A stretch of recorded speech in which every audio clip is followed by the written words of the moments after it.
Prime Asia TV ਨਾਲ ਜੁੜੇ ਹੋਏ ਤੇ ਪੰਜਾਬ ਤੋਂ ਲੈ ਕੇ ਦੁਨੀਆ ਭਰ ਦੇ ਕੋਨੇ-ਕੋਨੇ ਵਿੱਚ ਫੈਲੇ ਹੋਏ ਸਾਡੇ ਪਿਆਰੇ ਦਰਸ਼ਕੋ, ਦੋਸਤੋ, ਭਰਾਓ, ਬਜ਼ੁਰਗੋ, ਭੈਣੋ, ਬੱਚਿਓ। ਪ੍ਰਾਈਮ ਏਸ਼ੀਆ ਟੀਮ ਇੱਕ ਵਾਰੀ ਫਿਰ ਤੁਹਾਡੀ ਸੇਵਾ ਦੇ ਵਿੱਚ ਲਾਈਵ ਪ੍ਰੋਗਰਾਮ ਪੇਸ਼ ਕਰਨ ਜਾ ਰਹੀ ਹੈ, ਜਿਹਦੇ ਸ਼ੁਰੂ ਵਿੱਚ ਤੁਹਾਡਾ ਇਹ ਸੇਵਕ ਜਤਿੰਦਰ ਪੰਨੂ ਕੁਝ ਗੱਲਾਂ ਕਰਨੀਆਂ ਚਾਹੁੰਦਾ। ਅੱਜ ਇਤਿਹਾਸਕ ਦਿਨ ਹੈ ਜ਼ਾਹਰ ਪੀਰ ਜਗਤ ਗੁਰੂ ਬਾਬਾ ਨਾਨਕ ਦੇਵ ਜੀ ਦਾ। ਸਭ ਤੋਂ ਪਹਿਲਾਂ ਮੈਂ ਉਹਨਾਂ ਦੇ ਗੁਰਪੁਰਬ ਦੀ ਤੁਹਾਨੂੰ ਸਾਰਿਆਂ ਨੂੰ ਵਧਾਈ ਦੇਣੀ ਚਾਹੁੰਦਾ। ਉਹਨਾਂ ਨੇ ਸਾਨੂੰ ਇੱਕ ਰਾਹ ਵਿਖਾਇਆ ਸੀ, ਉਸ ਰਾਹ 'ਤੇ ਚੱਲਦਿਆਂ ਲੋਕਾਂ ਦੇ ਵਿੱਚ, ਸਮਾਜ ਵਿੱਚ ਇਹ ਕਿਹਾ ਜਾਣ ਲੱਗ ਪਿਆ ਸੀ, ਨਾਨਕ ਸ਼ਾਹ ਫਕੀਰ, ਹਿੰਦੂ ਕਾ ਗੁਰੂ, ਮੁਸਲਮਾਨ ਕਾ ਪੀਰ। ਸਿੱਖ ਉਦੋਂ ਅਜੇ ਬਣੇ ਨਹੀਂ ਸਨ, ਸਿੱਖੀ ਸ਼ੁਰੂਆਤ ਉਦੋਂ ਹੋਈ ਸੀ, ਇਹ ਬੂਟਾ ਗੁਰੂ ਨਾਨਕ ਦੇਵ ਜੀ ਨੇ ਲਾਇਆ ਸੀ। ਉਸ ਗੁਰੂ ਨਾਨਕ ਦੇਵ ਜੀ ਦੇ ਜ਼ਾਹਰ ਪੀਰ ਜਗਤ ਗੁਰੂ ਬਾਬਾ ਦੇ ਗੁਰਪੁਰਬ ਦੇ ਉੱਤੇ ਉਹਨਾਂ ਦੀ ਕਿਰਪਾ ਕਹਿ ਲਓ, ਅੱਜ ਇੱਕ ਬਹੁਤ ਵੱਡੀ ਖੁਸ਼ਖਬਰੀ ਸਾਡੇ ਸਾਰਿਆਂ ਲਈ ਹੈ। ਉਹ ਇਹ ਕਿ ਜਿਹੜਾ ਪਿਛਲੇ 1 ਸਾਲ ਤੋਂ ਸੰਘਰਸ਼ ਚੱਲ ਰਿਹਾ ਸੀ, 1 ਸਾਲ ਤੋਂ ਕੁਝ ਦਿਨ ਘੱਟ ਤੋਂ ਦਿੱਲੀ ਬੈਠੇ ਸਾਂ ਤੇ 1 ਸਾਲ ਤੋਂ ਵੱਧ ਸਮੇਂ ਤੋਂ ਸਾਡੇ ਪੰਜਾਬ ਦੇ ਕਿਸਾਨ ਇਹ ਸੰਘਰਸ਼ ਸ਼ੁਰੂ ਕਰ ਚੁੱਕੇ ਸਨ। ਉਹ ਸੰਘਰਸ਼ ਅੱਜ ਆਪਣੀ ਜਿੱਤ ਦੇ ਨਾਲ ਸਮਾਪਤ ਹੋ ਗਿਆ। ਪਿਛਲੇ ਸਾਲ 12 ਸਤੰਬਰ ਦੇ ਦਿਨ ਕਿਸਾਨਾਂ ਦੇ ਖਿਲਾਫ ਚੱਲਣ ਵਾਲੇ 3 ਖੇਤੀ ਬਿੱਲ ਪੇਸ਼ ਕੀਤੇ ਗਏ ਸਨ, ਪਾਸ ਕੀਤੇ ਗਏ ਸਨ। ਦੇਸ਼ ਦੇ ਪ੍ਰਧਾਨ ਮੰਤਰੀ ਨੇ ਆਖਿਆ ਸੀ ਇਹ ਬਿੱਲ ਪੇਸ਼ ਕਰ ਦਿੱਤੇ ਸੋ ਕਰ ਦਿੱਤੇ, ਮੇਰੀ ਸਰਕਾਰ ਕਿਸਾਨਾਂ ਦਾ ਭਲਾ ਕਰਨਾ ਚਾਹੁੰਦੀ ਹੈ, ਇਹ ਵਾਪਸ ਨਹੀਂ ਹੋ ਸਕਦੇ। ਇਹ ਬਿੱਲ ਬਾਅਦ ਵਿੱਚ 27 ਸਤੰਬਰ ਨੂੰ ਦੇਸ਼ ਦੇ ਰਾਸ਼ਟਰਪਤੀ ਦੇ ਦਸਤਖਤਾਂ ਨਾਲ ਕਾਨੂੰਨ ਬਣ ਗਏ ਸਨ। ਕਾਨੂੰਨ ਬਣ ਜਾਣ ਤੋਂ ਬਾਅਦ ਜਿਹੜਾ ਮੋਰਚਾ ਪਹਿਲਾਂ ਬਹੁਤਾ ਕਰਕੇ ਪੰਜਾਬ ਵਿੱਚ ਸੀ, ਕੁਝ ਥੋੜ੍ਹਾ ਬਹੁਤ ਹਰਿਆਣੇ ਵਿੱਚ ਸੀ, ਪੰਜਾਬ ਦੇ ਕਿਸਾਨਾਂ ਨੇ ਆਖਿਆ ਸੀ 2 ਦਿਨ 25 ਤੇ 26 ਨਵੰਬਰ ਨੂੰ ਦਿੱਲੀ ਵਿੱਚ ਰੋਸ ਕਰਨ ਜਾਵਾਂਗੇ, ਦੇਸ਼ ਦੀ ਜਨਤਾ ਨੂੰ ਤੇ ਦੁਨੀਆ ਵਾਲਿਆਂ ਨੂੰ ਦੱਸਣ ਵਾਸਤੇ ਜਾਵਾਂਗੇ। ਉਹ ਗਏ। ਹਰਿਆਣੇ ਦੀ ਭਾਜਪਾ ਸਰਕਾਰ ਨੇ ਰੋਕਣ ਦੇ ਯਤਨ ਕੀਤੇ, ਉਹ ਨਹੀਂ ਰੁਕੇ। ਹਰਿਆਣੇ ਦੇ ਕਿਸਾਨ ਪੂਰੀ ਤਰ੍ਹਾਂ ਨਾਲ ਮਿਲੇ, ਬਲਕਿ ਅੱਗੇ ਲੱਗ ਕੇ ਤੁਰੇ। ਜਦੋਂ ਦਿੱਲੀ ਕੋਲ ਪਹੁੰਚ ਗਏ ਤੇ ਦੇਸ਼ ਦੀ ਸਰਕਾਰ ਦੇ ਹੁਕਮ ਤੇ ਦਿੱਲੀ ਦੀ ਪੁਲਿਸ ਨੇ ਬੜੇ ਮਹਿੰਗੇ ਭਾਅ ਬਣਾਏ ਹਾਈਵੇ, ਉਹਨਾਂ ਦੇ ਉੱਤੇ ਏਡੀਆਂ ਖਾਲੀਆਂ ਪੁੱਟ ਦਿੱਤੀਆਂ ਜਿਵੇਂ ਦੁਸ਼ਮਣ ਫੌਜ ਦੇ ਟੈਂਕ ਰੋਕਣੇ ਹੁੰਦੇ। ਇਹਨਾਂ ਨੂੰ ਦੇਸ਼ ਦੀ ਰਾਜਧਾਨੀ ਵਿੱਚ ਵੜਨ ਦਾ ਹੁਕਮ ਨਾ ਹੋਇਆ। ਇਹ ਬਾਰਡਰਾਂ ਤੱਕ ਗਏ ਤੇ ਉੱਥੇ ਜਾ ਕੇ ਬੈਠ ਗਏ। ਹੁਣ ਤੱਕ ਉੱਥੇ ਬੈਠੇ ਸਨ। ਅਗਲੇ ਹਫ਼ਤੇ 26 ਨਵੰਬਰ ਨੂੰ ਇਹਨਾਂ ਨੂੰ ਉੱਥੇ 1 ਸਾਲ ਪੂਰਾ ਹੋ ਜਾਣਾ। ਉਹਦੇ ਤੋਂ 1 ਹਫ਼ਤਾ ਪਹਿਲਾਂ ਅੱਜ ਦੇਸ਼ ਦੇ ਪ੍ਰਧਾਨ ਮੰਤਰੀ ਨਰਿੰਦਰ ਮੋਦੀ ਜੀ ਨੇ ਦੇਸ਼ ਦੇ ਲੋਕਾਂ ਦੇ ਨਾਂ ਸੰਬੋਧਨ ਕੀਤਾ। ਆਪਣੇ ਭਾਸ਼ਣ 'ਚ ਉਹਨਾਂ ਨੇ ਗੁਰੂ ਬਾਬਾ ਨਾਨਕ ਦੇਵ ਜੀ ਦੇ ਨਾਂ ਦੇ ਉੱਤੇ, ਉਹਨਾਂ ਦੇ ਗੁਰਪੁਰਬ ਦੇ ਉੱਤੇ ਵਧਾਈ ਵੀ ਦਿੱਤੀ ਹੈ, ਸ਼ੁਭ ਕਾਮਨਾਵਾਂ ਦਿੱਤੀਆਂ। ਔਰ ਕਾਫੀ ਲੰਬੇ ਭਾਸ਼ਣ ਦੇ ਵਿੱਚ ਇਹ ਆਖਿਆ ਕਿ ਮੈਂ ਕਿਸਾਨਾਂ ਦੇ ਭਲੇ ਲਈ ਬਿੱਲ ਲਿਆਂਦੇ ਸੀ ਤੇ ਹੁਣ ਮੈਂ ਵਾਪਸ ਲੈ ਰਿਹਾ। ਮੇਰੀ ਸਰਕਾਰ ਜਿਹੜੀ ਆ ਉਹ ਇੱਥੇ ਆ ਗਈ ਹੈ ਕਿ ਅਸੀਂ ਬਿੱਲ ਵਾਪਸ ਲੈ ਰਹੇ। ਚੰਗਾ ਕੀਤਾ ਪ੍ਰਧਾਨ ਮੰਤਰੀ ਜੀ, ਤੁਹਾਡਾ ਬਹੁਤ ਬਹੁਤ ਧੰਨਵਾਦ ਕਿ ਤੁਸੀਂ ਵਾਪਸ ਲੈ ਲਿਆ। ਪਰ ਤੁਸੀਂ ਇਹ ਤਾਂ ਨਹੀਂ ਸੋਚਿਆ ਹੋਣਾ ਕਿ ਜਦੋਂ ਤੋਂ ਇਹ ਮੋਰਚਾ ਲੱਗਾ ਉਦੋਂ ਦਾ ਨਾਂ ਸੀ, ਜਦੋਂ ਤੁਸੀਂ ਲੋਕ ਸਭਾ ਦੇ ਵਿੱਚ ਪਹਿਲੇ ਦਿਨ ਇਹ ਬਿੱਲ ਪੇਸ਼ ਕੀਤੇ ਸੀ, ਉਹਦੇ ਤੋਂ ਬਾਅਦ 1 ਸਾਲ 2 ਮਹੀਨੇ 7 ਦਿਨ, ਇਹ ਕੁੱਲ ਰਲਾ ਕੇ ਸ਼ਾਇਦ 433 ਦਿਨ ਬਣ ਜਾਣਗੇ। ਇੰਨਿਆਂ ਦਿਨਾਂ ਦੇ ਵਿੱਚ ਕਿੰਨਾ ਪਾਣੀ ਪੁਲਾਂ ਥੱਲਿਓਂ ਲੰਘ ਗਿਆ। 600 ਤੋਂ ਵੱਧ ਕਿਸਾਨ ਜਿਹੜੇ ਆ ਇਸ ਸੰਘਰਸ਼ ਵਿੱਚ ਜਾਨਾਂ ਦੇ ਗਏ। ਉਹਨਾਂ 'ਚੋਂ ਬਹੁਤੇ ਪੰਜਾਬੀ ਸਨ, ਹਰਿਆਣਵੀ ਵੀ ਕਾਫੀ ਸਨ, ਉੱਤਰ ਪ੍ਰਦੇਸ਼ ਦੇ ਵੀ ਸਨ, ਹੋਰਨਾਂ ਰਾਜਾਂ ਦੇ ਵੀ ਸਨ। ਕੁਝ ਲੋਕ ਆਉਂਦੇ ਤੇ ਜਾਂਦੇ ਹਾਦਸਿਆਂ ਵਿੱਚ ਮਾਰੇ ਗਏ। ਕੁਝ ਉੱਥੇ ਬੈਠੇ ਠੰਡ ਲੱਗ ਕੇ, ਕਿਉਂਕਿ ਉਹ ਇੱਕ ਕਿਸਮ ਦੇ ਮੋਰਚੇ 'ਤੇ ਬੈਠੇ ਸਨ, ਪਿੱਛੇ ਆਏ ਨਹੀਂ, ਜਾਨਾਂ ਵਾਰ ਗਏ। ਕੁਝ ਨੇ ਉੱਥੇ ਗਲ 'ਚ ਰੱਸਾ ਪਾ ਕੇ, ਜ਼ਹਿਰ ਦੀਆਂ ਗੋਲੀਆਂ ਖਾ ਕੇ ਜਾਂ ਸਿਰ ਵਿੱਚ ਗੋਲੀ ਮਾਰ ਕੇ इस हुकूमत दे एक कदम के खिलाफ सिर चढ़ के जाना दे दित्तियां। ये कदम जे कदे तुसां उदों चुक लिया हुंदा बड़ा चंगा होना सी। असीं देर आए दुरुस्त आए कहांगे, पर इन्नी देर करन दी लोड़ की सी? इहदे दौरान की कुछ नहीं होया। मैनूं किसान संघर्ष के बहुत मौके याद ने जिहड़े मैं गिना सकदा ते गिनाउणा चाहुंदा भी हां। पिछले साल 2020 नूं अजे करोना वायरस शुरू नहीं सी होया, जदों फरवरी की शायद 17 तरीक सी। किसानां दे लीडर बलबीर सिंह राजेवाल ने एक सद्दा दिता सी सारे किसान आगूआं नूं, सारियां सियासी पार्टियां नूं। जगजीत सिंह डल्लेवाल होरीं, ये जिहड़े डॉक्टर दर्शनपाल होरीं, कुलवंत सिंह संधू होरीं, ये जिन्ने सारे लीडर सन, मैं कल्ले कल्ले दे नां नहीं गिना सकदा। ये सारे उत्थे जुड़े सन, सियासी पार्टियां दे आगू भी आए सन। सारियां नूं बलबीर सिंह राजेवाल ने एक डिटेल समझाई सी कि भारत सरकार की करन लगी आ, साडा की बनन वाला। सारियां आख्या तुहाडी हमायत करांगे, पर सिर्फ किसान आगू उन्हां दे नाल खलोते सन। सियासी पार्टियां ने गल आई गई कर दित्ती। फिर करोना वायरस ने ध्यान मल लिया। प्रधानमंत्री जी, देश करोना वायरस की मार विच फसिया होया सी जदों तुहाडी सरकार ने किसानां दा शिकंजा कसना शुरू कर दिता। मौका तो वेख लेंदे, जदों देश विच करोना वायरस के कुदरती कहर नाल लाशां विच रहीआं सन, 70 विच रहे सन, पिटने पए सन। तुहाडी पार्लीमेंट इकट्ठी नहीं सी लग सकदी। एक हाउस नूं 2 हाउसां 'च वंड के बिठाउणा पैंदा सी। एक टाइम लोक सभा लगती सी, दूसरे टाइम शाम नूं राज सभा लगती सी। जहाज दुनिया भर दे बंद हो गए सन, उड़ नहीं सन रहे। समुद्री जहाज समुद्रां चों निकल के कंढियां ते खलो गए, रेल गड्डियां ते बसां बंद सन। असीं तुहाडे कहण ते थालियां भी खड़काईयां, असीं तुहाडे कहण ते मोमबत्तियां भी जगाईयां, पर तुसीं लोकां दा तरला ये ना मन्निया कि इहो जे मौके ते आ बिल ना लिओ। तुसीं अपने हੱਠ ते रहे। प्रधानमंत्री जी, अज चंगा कीता, देर आए दुरुस्त आए, पर उदों ये सोच लेंदे कि की करदे पे। तुहाडी टीम, तुहाडे घेरे घरे जुड़े लोग, ਜਾਂ फिर देश ਦੇ ਵਿੱਚ ਪੂੰਜੀਪਤੀਆਂ ਦਾ ਦਬਾਅ ਇੰਨਾ ਜ਼ਿਆਦਾ ਕਿਉਂ ਹੋ ਗਿਆ ਕਿ ਉਹ ਸਰਕਾਰਾਂ ਨੂੰ ਮੋਮ ਦਾ ਨੱਕ ਸਮਝਣ ਤੇ ਆਪਣੀ ਮਰਜ਼ੀ ਮੁਤਾਬਕ ਮਰੋੜਾ ਚਾੜ ਕੇ ਜੋ ਮਰਜ਼ੀ ਪਾਸ ਕਰਾ ਲੈਣ? ਇਹ ਹੋਣਾ ਨਹੀਂ ਸੀ ਚਾਹੀਦਾ। ਇਹ ਲੋਕਤੰਤਰ ਹੈ, ਲੋਕਾਂ ਦਾ ਤੰਤਰ ਹੋਣਾ ਚਾਹੀਦਾ ਸੀ, ਲੋਕਾਂ ਦੇ ਹਿੱਤਾਂ ਨੂੰ ਵੇਖਣਾ ਚਾਹੀਦਾ ਸੀ। ਤੁਸੀਂ ਨਹੀਂ ਵੇਖ ਸਕੇ ਪ੍ਰਧਾਨ ਮੰਤਰੀ ਜੀ। ਉਹਦਾ ਨਤੀਜਾ ਕੀ ਹੋਇਆ? ਪੰਜਾਬ ਦੇ ਵਿੱਚ ਥਾਂ-ਥਾਂ ਧਰਨੇ ਲੱਗੇ। ਅੱਜ ਪੰਜਾਬ ਦੀ ਕਾਂਗਰਸ ਪਾਰਟੀ ਕਲੇਮ ਕਰਦੀ ਅਸੀਂ ਪਿਛਲੇ ਸਾਲ ਵੀ ਤੁਹਾਡੇ ਹੱਕ 'ਚ ਮਤਾ ਕੀਤਾ, ਅਸੀਂ ਇਸ ਸਾਲ ਵੀ ਵਿਧਾਨ ਸਭਾ 'ਚ ਮਤਾ ਪਾਸ ਕਰਵਾਤਾ। ਪਰ ਕੀ ਇਹ ਸੱਚਾਈ ਨਹੀਂ ਕਿ ਜਦੋਂ ਕਿਸਾਨ ਸੜਕਾਂ ਤੇ ਬੈਠੇ ਸਨ, ਟੋਲ ਪਲਾਜ਼ੇ ਰੋਕ ਕੇ ਬੈਠੇ ਸਨ, ਤੁਸੀਂ ਪਹਿਲਾਂ ਪਹਿਲ ਦਿਆ ਕੇ ਦਬਾਅ ਪਾ ਕੇ ਪੁਲਿਸ ਘੱਲ ਕੇ ਉੱਥੋਂ ਉਠਾਉਣ ਦਾ ਯਤਨ ਕੀਤਾ ਸੀ? ਉਹ ਨਾ ਕਰਦੇ। ਤੁਸੀਂ ਬਾਅਦ ਵਿੱਚ ਕਿਸਾਨਾਂ ਦੀ ਹਮਾਇਤ ਤੇ ਆਏ। ਦੇਰ ਆਏ ਦੁਰਸਤ ਆਏ, ਤੁਸੀਂ ਵੀ ਚੰਗਾ ਕੀਤਾ।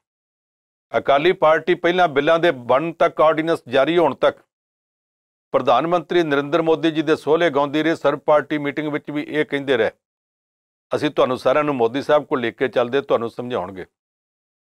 ਅਖੀਰ ਕਿਸਾਨ ਜਿਹੜੇ ਸਨ ਜ਼ੋਰਾਵਰ ਨਿਕਲੇ, ਮਿੱਟੀ ਨਾਲ ਮਿੱਟੀ ਹੋ ਕੇ ਮਿੱਟੀ ਦੇ ਵਿੱਚੋਂ ਅਨਾਜ ਪੈਦਾ ਕਰਨ ਵਾਲਿਆਂ ਨੇ ਮਜਬੂਰ ਕਰ ਦਿੱਤਾ ਸਾਰੀਆਂ ਧਿਰਾਂ ਨੂੰ ਕਿ ਆਓ ਸਾਡੇ ਨਾਲ ਖਲੋਵੋ। ਜਦੋਂ ਫਿਰ ਉਹ ਉੱਥੇ ਦਿੱਲੀ ਨੂੰ ਗਏ, ਸਾਰੀਆਂ ਧਿਰਾਂ ਵਿੱਚੋਂ ਕੋਈ ਵਿਰੋਧ ਨਹੀਂ ਕਰ ਸਕੀ, ਸਾਰੀਆਂ ਧਿਰਾਂ ਉਹਨਾਂ ਦੇ ਨਾਲ ਸਨ।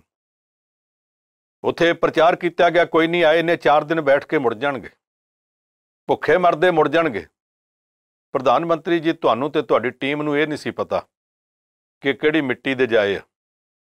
ਪ੍ਰਧਾਨ ਮੰਤਰੀ ਜੀ, ਮੈਂ ਆਪਣੇ ਬਚਪਨ ਦੇ ਵਿੱਚ 65 ਤੇ 71 ਦੀਆਂ ਜੰਗਾਂ ਵੇਖੀਆਂ ਪਾਕਿਸਤਾਨ ਦੇ ਨਾਲ। 1971 ਦੀ ਜੰਗ ਵਿੱਚ ਮੈਂ ਵੇਖਿਆ ਜਿਨ੍ਹਾਂ ਨੇ ਆਪਣੇ ਪਰਿਵਾਰ ਪਿੱਛੇ ਰਿਸ਼ਤੇਦਾਰਾਂ ਕੋਲ ਭੇਜ ਦਿੱਤੇ ਸਨ। ਉਹ ਆਪ ਉੱਥੇ ਰਹਿ ਤੇ ਗੱਡਿਆਂ ਦੇ ਉੱਤੇ ਸਵੇਰੇ ਟੋਕਰੇ ਭਰ ਭਰ ਕੇ ਲੱਦ ਕੇ ਪਰੌਂਠਿਆਂ ਦੇ ਤੇ ਭੁੱਜੇ ਛੋਲਿਆਂ ਦੇ ਤੁਹਾਡੀ ਜੰਗ ਲੜਦੀ ਫੌਜ ਨੂੰ ਦੇਣ ਵਾਸਤੇ ਜਾਂਦੇ ਸਨ। ਉਹ ਦੇਸ਼ ਭਗਤ ਜੇ ਵਰਦੇ ਗੋਲਿਆਂ ਦੇ ਵਿੱਚ ਤੇ ਗੋਲੀਆਂ ਦੇ ਵਿੱਚ ਫੌਜਾਂ ਨੂੰ ਉੱਥੇ ਰਾਸ਼ਨ ਪਹੁੰਚਾ ਸਕਦੇ ਸਨ, ਔਰ ਪਹੁੰਚਾ ਕੇ ਆਉਂਦੇ ਤੇ ਜਾਂਦੇ। ਕਈ ਕਿਸਾਨ ਮਾਰੇ ਗਏ ਸਨ ਜਿਹੜੇ ਇਹੋ ਜਿਹੇ ਖਤਰੇ ਮੁੱਲ ਲੈ ਕੇ ਦੇਸ਼ ਦੀ ਰਾਖੀ ਕਰ ਸਕਦੇ ਸਨ। ਉਹ ਆਪਣੇ ਢਿੱਡ ਤੇ ਲੱਤ ਵੱਜਦੀ ਵੇਖ ਕੇ ਆਪਣੇ ਹੱਕਾਂ ਦੀ ਰਾਖੀ ਵਾਸਤੇ ਜਦੋਂ ਦਿੱਲੀ ਦੇ ਬਾਰਡਰਾਂ ਤੇ ਬੈਠੇ ਸਨ, ਪਿੱਛੋਂ ਉਹਨਾਂ ਦੇ ਕਿਸਾਨ ਭਰਾਵਾਂ ਨੇ, ਉਹਨਾਂ ਦੇ ਹਮਾਇਤੀਆਂ ਨੇ ਉਹਨਾਂ ਨੂੰ ਭੁੱਖੇ ਨਹੀਂ ਸੀ ਮਰਨ ਦੇਣਾ। ਇੱਥੋਂ ਪਿੰਡਾਂ 'ਚੋਂ ਲੰਗਰ ਦੀ ਪਰੰਪਰਾ ਦਿੱਲੀ ਤੱਕ ਪਹੁੰਚ ਗਈ। ਜਿੱਦਾਂ ਪਰੌਂਠੇ ਬਾਰਡਰਾਂ ਤੇ ਜੰਗ ਲੜਦੀ ਫੌਜ ਨੂੰ ਪਹੁੰਚਾਏ ਸਨ, ਉੱਦਾਂ ਟਰਾਲੀਆਂ ਭਰ ਭਰ ਕੇ ਪਰੌਂਠੇ ਤੇ ਪਿੰਨੀਆਂ ਦਿੱਲੀ ਜਾਣ ਲੱਗ ਪਈਆਂ। ਉਹਦੇ ਨਾਲ ਉਹ ਸਿਰੜ ਦੇ ਮਜ਼ਬੂਤ ਹੋ ਗਏ। ਹੋਰ ਸਿਰੜ ਨਾਲ ਜੰਗ ਲੜਦੇ ਰਹੇ ਪ੍ਰਧਾਨ ਮੰਤਰੀ ਜੀ। ਉਹ ਜੰਗ ਲੜਦੇ ਪਏ ਸਨ ਹੱਕ ਦੀ। ਤੁਹਾਡੀ ਟੀਮ ਨਾ ਹੱਕ, ਬਿਲਕੁਲ ਗੈਰ ਜ਼ਰੂਰੀ ਤੌਰ ਤੇ ਗਲਤ ਢੰਗ ਨਾਲ ਉਹਨਾਂ ਨੂੰ ਬਦਨਾਮ ਕਰਨ ਵਾਸਤੇ ਕੀ ਨਹੀਂ ਕਰਦੀ ਰਹੀ। ਪ੍ਰਧਾਨ ਮੰਤਰੀ ਜੀ, ਅੱਜ ਤੁਸੀਂ ਠੀਕ ਕੀਤਾ, ਦੇਰ ਆਏ ਦਰੁਸਤ ਆਏ। ਪਰ ਜਰਾ ਕੁ ਫਾਈਲਾਂ ਤਾਂ ਫੋਲ ਕੇ ਵੇਖੋ। ਪਾਰਲੀਮੈਂਟ ਦੇ ਵਿੱਚ ਤੁਹਾਡੇ ਇੱਕ ਲੀਡਰ ਨੇ ਆਖਿਆ ਸੀ ਇਹ ਤਾਂ ਨਕਸਲੀਆਂ ਦਾ ਇਕੱਠ ਹੈ, ਜੰਗਲਾਂ 'ਚ ਉੱਠ ਕੇ ਇੱਥੇ ਆ ਗਏ, ਦਿੱਲੀ ਨੂੰ ਬਹਾਨੇ ਨਾਲ ਘੇਰਾ ਪਾਉਂਦੇ ਆ। ਤੁਹਾਡੇ ਇੱਕ ਮੰਤਰੀ ਨੇ ਆਖਿਆ ਸੀ ਇਹ ਖਾਲਿਸਤਾਨੀਆਂ ਦਾ ਇਕੱਠ ਹੈ। ਤੁਹਾਡੇ ਇੱਕ ਕੇਂਦਰੀ ਮੰਤਰੀ ਨੇ ਮਹਾਰਾਸ਼ਟਰ 'ਚ ਜਾ ਕੇ ਆਖਿਆ ਸੀ ਦਿੱਲੀ ਦੇ ਬਾਰਡਰਾਂ ਤੇ ਕਿਸਾਨ ਨੇ ਬੈਠੇ, ਪਾਕਿਸਤਾਨ ਦੇ ਏਜੰਟ ਬੈਠੇ ਨੇ। ਪ੍ਰਧਾਨ ਮੰਤਰੀ ਜੇ ਫਾਈਲਾਂ ਫੋੜੋਗੇ, ਇਹਨਾਂ ਫਾਈਲਾਂ ਦੇ ਵਿੱਚ ਇੱਕ ਫਾਈਲ 'ਚ ਤੁਹਾਨੂੰ ਉਹ ਖਬਰ ਮਿਲੇਗੀ ਜਦੋਂ ਦਿੱਲੀ ਦੇ ਬਾਰਡਰਾਂ ਤੇ ਬੈਠੇ ਇੱਕ ਕਿਸਾਨ ਨੂੰ ਇਹ ਖਬਰ ਮਿਲੀ ਕਿ ਤੇਰਾ ਪੁੱਤ ਦੇਸ਼ ਦੀ ਰਾਖੀ ਕਰਦਾ ਜੰਮੂ ਕਸ਼ਮੀਰ ਦੇ ਵਿੱਚ ਜਾਨ ਵਾਰ ਗਿਆ। ਉਹਦੀ ਲਾਸ਼ ਲੈ ਕੇ ਫੌਜ ਦੇ ਅਫਸਰ ਪਿੰਡ ਪਹੁੰਚ ਰਹੇ ਆ।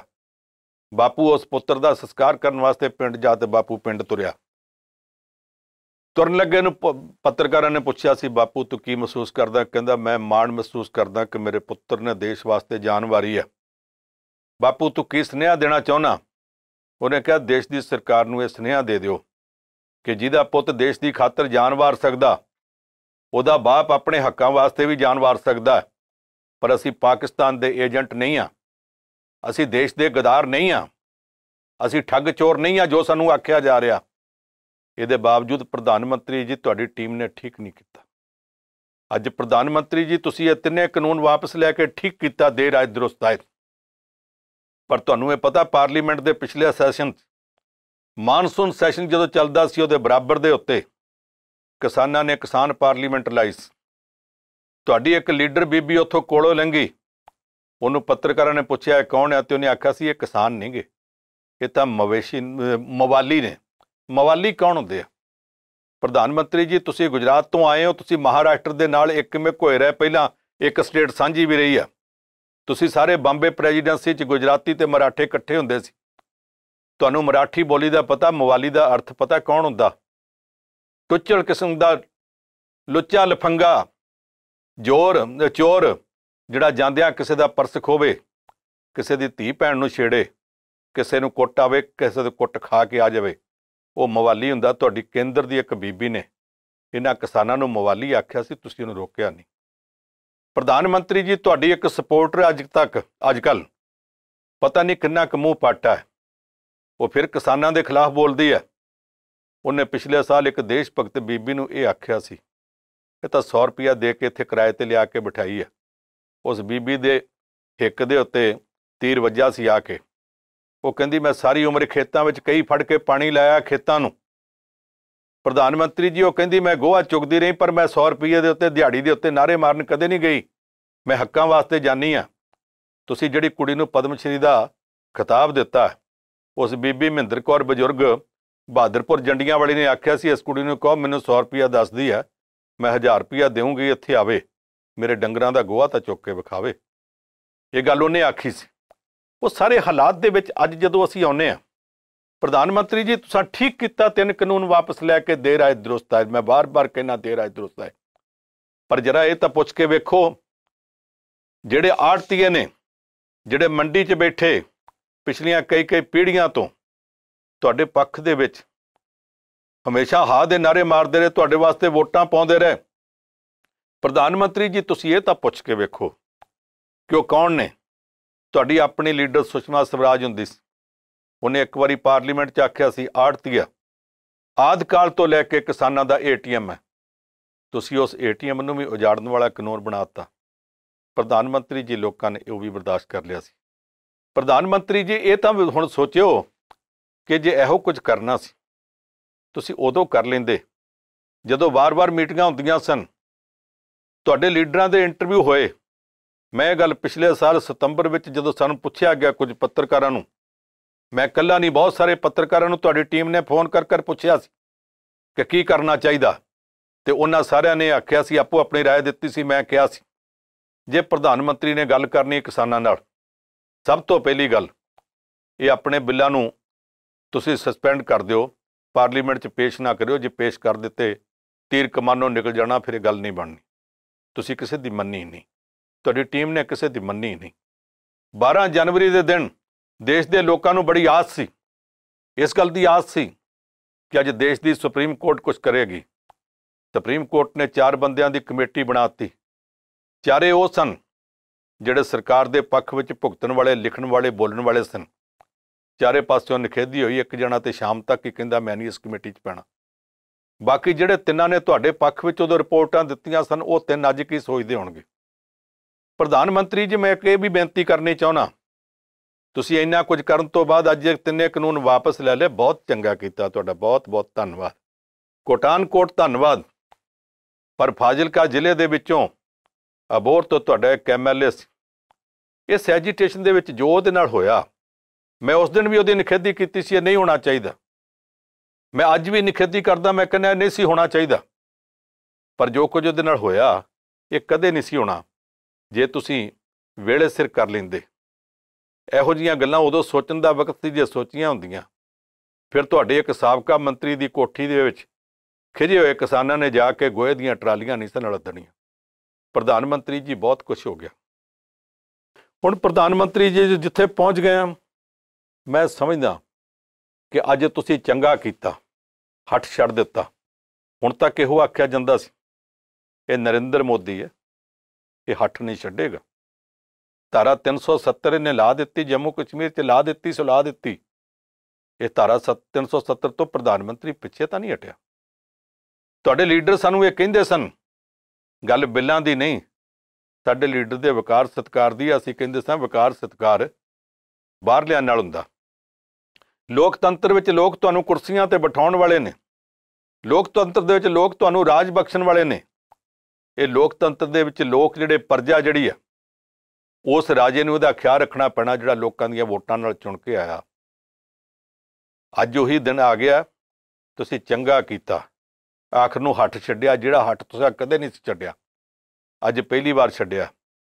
ਮੈਂ ਕਿਸਾਨ ਭਰਾਵਾਂ ਨੂੰ, ਭੈਣਾਂ ਨੂੰ, ਉਹਨਾਂ ਦੇ ਸਮਰਥਕਾਂ ਨੂੰ, ਉਹਨਾਂ ਦੇ ਹਮਾਇਤੀਆਂ ਨੂੰ, ਸਾਰਿਆਂ ਨੂੰ ਇਸ ਗੱਲ ਦੀ ਵਧਾਈ ਦਿੰਦਾ ਕਿ ਤੁਹਾਡੇ ਸੰਘਰਸ਼ ਦੀ ਜਿੱਤ ਹੋਈ ਹੈ। ਮੁਆਫ ਕਰਨਾ, ਮੈਂ ਇਸ ਸੰਘਰਸ਼ ਦੇ ਦੌਰਾਨ ਉਹਨਾਂ ਪਰਿਵਾਰਾਂ ਨੂੰ ਮਿਲਿਆ ਜਿਨ੍ਹਾਂ ਦੇ ਪਿਆਰੇ ਜੀ ਇਸ ਸੰਘਰਸ਼ ਦੀ ਭੇਟ ਚੜ੍ਹ ਗਏ। ਮੈਂ ਉਹਨਾਂ ਲੀਡਰਾਂ ਨੂੰ ਮਿਲਦਾ ਰਿਹਾ ਜਿਹੜੇ ਲੀਡਰ ਇਹ ਕਹਿੰਦੇ ਸੀ ਪੋਟਾ ਕੱਟੇ ਜਾਵਾਂਗੇ, ਕਾਨੂੰਨ ਵਾਪਸ ਕਰਾਏ ਬਗੈਰ ਵਾਪਸ ਨਹੀਂ ਆਉਂਦੇ। ਮੈਂ ਉਹਨਾਂ ਲੀਡਰਾਂ ਨੂੰ ਵੀ ਕਦੇ ਕਦੇ ਮਿਲਣ ਦਾ ਮੌਕਾ ਮਿਲ ਜਾਂਦਾ ਸੀ, ਇੰਟਰਵਿਊ ਵਗੈਰਾ ਦੇਣ ਆ ਜਾਂਦੇ ਸਨ, ਜਿਹੜੇ ਪੂਰੀ ਤਰ੍ਹਾਂ ਤੁਹਾਡਾ ਪੱਖ ਪੂਰਦੇ ਸਨ। ਮੈਂ ਉਹਨਾਂ ਨੂੰ ਵੀ ਮਿਲਦਾ ਰਿਹਾ। ਮੈਂ ਸਾਰੇ ਕਿਸਮ ਦੇ ਲੋਕਾਂ ਨੂੰ ਮਿਲਦਾ ਰਿਹਾ। ਪੱਤਰਕਾਰ ਹੋਣ ਕਰਕੇ ਮੇਰੀ ਜ਼ਿੰਮੇਵਾਰੀ ਸੀ। ਮੈਂ 26 ਜਨਵਰੀ ਦੀ ਘਟਨਾ ਤੋਂ ਬਾਅਦ ਕੁਝ ਹੋਰ ਮੌਕਿਆਂ ਦੇ ਉੱਤੇ ਬਹੁਤ ਸਾਰੇ ਲੋਕਾਂ ਨੂੰ ਧਾਈ ਮਾਰ ਕੇ ਫੋਨ ਦੇ ਉੱਤੇ ਰੋਂਦਿਆਂ ਸੁਣਿਆ। ਕੁਝ ਲੋਕੀ ਵੀਡੀਓ ਲਾ ਕੇ ਕਿੰਨੀ ਦੇਰ ਰੋਂਦੇ ਮੈਂ ਵੇਖੇ ਆ। ਮੈਂ ਉਹਨਾਂ ਨੂੰ ਕਹਿੰਦਾ ਸਰ, ਰੋਣ ਸਾਡਾ ਵੀ ਨਿਕਲਦਾ। ਜਦੋਂ ਲੋਕਤੰਤਰ ਦੇ ਵਿੱਚ ਲੋਕਾਂ ਨੂੰ ਕੁੱਟਿਆ ਜਾਂਦਾ, ਰੋਲਿਆ ਜਾਂਦਾ, ਉਹਨਾਂ ਦੀ ਪੱਤ ਰੋਲੀ ਜਾਂਦੀ ਹੈ, ਸਾਡਾ ਵੀ ਰੋਣ ਨਿਕਲਦਾ। ਪਰ ਜਿੱਤ ਸਿਦਕ ਦੀ ਹੁੰਦੀ ਹੈ, ਜਿੱਤ ਸਿਰੜ ਦੀ ਹੁੰਦੀ ਹੈ। ਹੌਸਲਾ ਰੱਖੋ, ਭਲੇ ਦਿਨ ਆਉਣਗੇ। ਚੰਗੀ ਗੱਲ ਹੈ, ਤੁਸੀਂ ਚੰਗੇ ਪਾਸੇ ਨੂੰ ਮੂੰਹ ਕੀਤਾ। ਗੱਲ ਸਮਾਪਤ ਕਰਨ ਤੋਂ ਪਹਿਲਾਂ ਮੈਂ ਇੱਕ ਵਾਰੀ ਫਿਰ ਕਹਿ ਦਿਆਂ ਕਿ ਕਿਸਾਨ ਭਰਾਵੋ, ਤੁਸੀਂ ਆਪਣਾ ਸਿਰੜ ਨਿਭਾਇਆ, ਤੁਹਾਡੇ ਸਿਰੜ ਦੀ ਜਿੱਤ ਹੋਈ ਹੈ। ਤੁਸੀਂ ਬਹੁਤ ਵੱਡੀ ਜਿੱਤ ਜਿੱਤੀ ਆ। ਅੱਗੋਂ ਠਰਮੇ ਨਾਲ ਰਿਓ। ਇਸ ਦੌਰ ਦੇ ਦੌਰਾਨ ਤੁਸੀਂ ਮੰਦੇ ਚੰਗੇ ਬਹੁਤ ਦਿਨ ਵੇਖੇ ਆ। ਠੰਡਾ ਤੱਤਾ ਤੁਸੀਂ ਬਹੁਤ ਭੁਗਤਿਆ। ਤੁਸੀਂ ਧੁੰਦ ਦੇ ਵਿੱਚ ਜਿੱਥੇ ਇੱਕ ਕਰਮ ਤੱਕ ਬੰਦਾ ਨਹੀਂ ਸੀ ਦਿਸਦਾ, ਉਦੋਂ ਵੀ ਦਿੱਲੀ ਦੇ ਬਾਰਡਰਾਂ 'ਤੇ ਬੈਠੇ ਰਹੇ ਹੋ। ਤੁਸੀਂ ਸੜਦੀਆਂ ਧੁੱਪਾਂ ਦੇ ਵਿੱਚ ਵੀ ਬੈਠੇ ਰਹੇ ਹੋ। ਤੁਸੀਂ ਹੜ੍ਹ ਦੇ ਪਾਣੀਆਂ 'ਚ ਗੋਡੇ ਪਾਣੀ ਸੀ, ਉਹਦੇ ਉੱਤੇ ਮੰਜੀਆਂ ਦੇ ਸਾਰੇ ਪਾਵੇ ਡੁੱਬੇ ਸਨ, ਤੇ ਭਿੱਜੀਆਂ ਮੰਜੀਆਂ 'ਤੇ ਵੀ ਬੈਠੇ ਰਹੇ ਹੋ। ਤੁਸੀਂ ਭੁੱਖਾਂ ਕੱਟੀਆਂ, ਤੁਸੀਂ ਗੋਲੀਆਂ ਵੀ ਖਾਧੀਆਂ, ਤੁਸੀਂ ਲਾਠੀ ਚਾਰਜ ਵੀ ਖਾਧੇ, ਤੁਸੀਂ ਮੁਕੱਦਮੇ ਵੀ ਭੁਗਤੇ। ਤੁਸੀਂ ਬਹੁਤ ਹੱਠ ਨਿਭਾਇਆ।